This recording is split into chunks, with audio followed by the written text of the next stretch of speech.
उद्धव पर फडणवीस का निशाना, सांपनाथ नागनाथ मिलकर भी मोदी को हरा नहीं पाएंगे। केजरीवाल उद्धव ठाकरे की मुलाकात कर फडणवीस ने कसा तंज। केजरीवाल दिल्ली पर केंद्र के अध्यादेश रोकने की कोशिश में जुटे। अरविंद केजरीवाल मुंबई में हैं। बुधवार को उन्होंने उद्धव ठाकरे से मुलाकात की और आज शरद पवार से मिलने का कार्यक्रम रखा गया। केजरीवाल की कोशिश है किसी तरह से उस विधेयक को पास होने से रोक दिया जाए जो उनकी सत्ता को चुनौती दे रहा है। सुप्रीम कोर्ट के फैसले को जिस विधेयक के जरिए पलट दिया गया, उस विधेयक को रोकने का सिर्फ एक ही रास्ता केजरीवाल को दिखाई दे रहा है और वो रास्ता है राज्यसभा का, जहां बीजेपी तो दूर एनडीए भी बहुमत में नहीं है और केजरीवाल की कोशिश विधेयक को राज्यसभा में रोकने की है। उद्धव से मिलने के लिए केजरीवाल मातोश्री पहुंचे थे। इसके बाद केजरीवाल ने कहा कि बीजेपी 3 तरीके अपनाती है। जहां इनकी सरकारें नहीं बनती वहां पहले ये विधायकों को खरीदने की कोशिश करते हैं। जब विधायक नहीं बिकते तो उन्हें ईडी और सीबीआई से डराकर सरकार गिराने की कोशिश करती है। जब वो इसमें भी कामयाब नहीं होती तो अध्यादेश लाकर विरोधी सरकार की शक्ति छीन लेती है।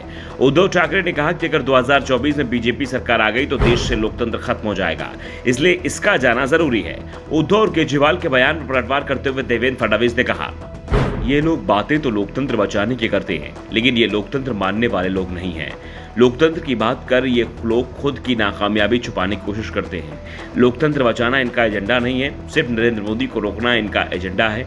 लेकिन कितने भी सांपनाथ नागनाथ सब साथ आ जाओ, मोदी को पराजित नहीं कर पाओगे। दरअसल इस समय पूरे देश में विपक्षी मोर्चा तैयार करने की मुहिम चल रही है और इसी मुहिम में अरविंद केजरीवाल भी शामिल होते हुए दिखाई दे रहे हैं। केजरीवाल ने अपना संदेशा नीतीश कुमार के जरिए कांग्रेस अध्यक्ष मल्लिकार्जुन खड़गे तक पहुंचा दिया है और उसके बाद से ही विपक्षी मोर्चे की सुगबुगाहट और तेज हो गई है। उम्मीद है कि आज इस बात का ऐलान भी हो जाएगा कि विपक्षी मोर्चे की बैठक कब बुलाई जाएगी और कहां पर यह बैठक होगी। एक उम्मीद तो दिल्ली की भी बन रही है, तो कुछ लोग दावा कर रहे हैं कि पटना में बैठक होनी चाहिए। बैठक कभी भी हो, लेकिन साफ है कि निशाने पर केंद्र की मोदी सरकार है। विपक्ष के तमाम नेता तो अब यहां तक दावा करने लगे हैं कि 2024 शायद अंतिम चुनाव हो सकता है। अगर मोदी सरकार को 2024 में नहीं रोका गया तो फिर आगे रोकना बेहद मुश्किल हो जाएगा। 2029 में शायद चुनाव ही नहीं कराया जाए। विपक्षी एकता की इस कोशिश पर देवेंद्र फडणवीस ने तंज कसते हुए कहा कि विपक्ष सिर्फ सत्ता हासिल करने की कोशिश में गठजोड़ कर रहा है। उनकी कोई नीति नहीं है, सिर्फ एक ही नीति है, मोदी को रोकना। क्योंकि पीएम मोदी ने सभी विपक्षी दलों की असलियत को सामने रख दिया और अब विपक्षी पार्टियों को अपना वजूद बचाने की चिंता दिख रही है, इसलिए वो एकजुट हो रहे हैं। लेकिन एकजुट होकर भी ये पीएम मोदी को रोक नहीं पाएंगे। 2024 में एक बार फिर पूर्ण बहुमत के साथ केंद्र में नरेंद्र मोदी के नेतृत्व में बीजेपी और एनडीए की सरकार बनेगी। बहरहाल अभी इसमें 1 साल का वक्त बचा हुआ है। 1 साल बाद इस समय लोकसभा चुनाव के नतीजे आ चुके होंगे और नतीजे इस बात को भी तय कर देंगे कि केंद्र की सत्ता पर किसका कब्जा होगा।